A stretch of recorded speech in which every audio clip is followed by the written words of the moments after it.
최근 증권사들이 조각 투자 등 디지털 자산으로 사업 영역을 확대하면서 새로운 먹거리를 찾아 나서는 모습입니다. 이 새로운 수익원을 창출하고 혁신 산업 진출로 인한 브랜드 가치를 높이기 위한 것으로 풀이되는데요.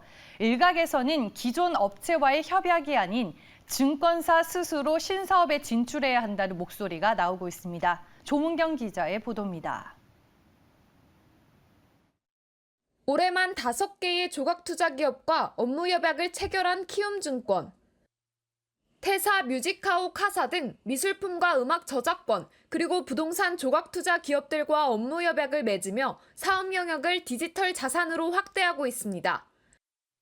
조각 투자란 음악 저작권이나 미술품, 부동산 등 고가의 자산을 지분으로 쪼개 다수의 투자자가 공동으로 투자하는 것을 말합니다.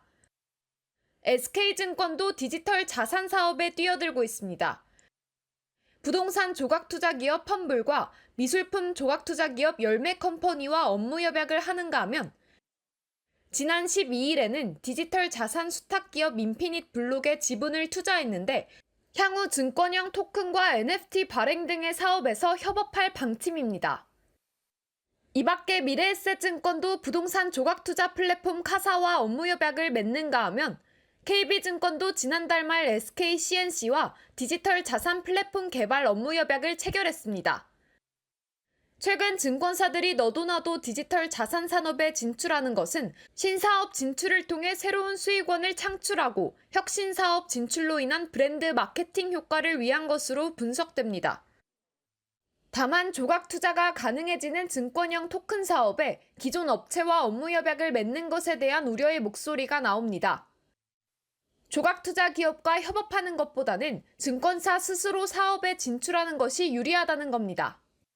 신사업에 들어가는 거죠. 새로이 이익원을 창출을 하는 것도 목적이고요. 큰 이유는 마케팅이에요. 그러니까 스스로 자기네 본업을 잘할 수 있는 자신이 없다 보니까는 이런 기존의 조각 투자 업체랑 MOU를 맺는 경향을 보이는데 좀 위험할 수 있어요.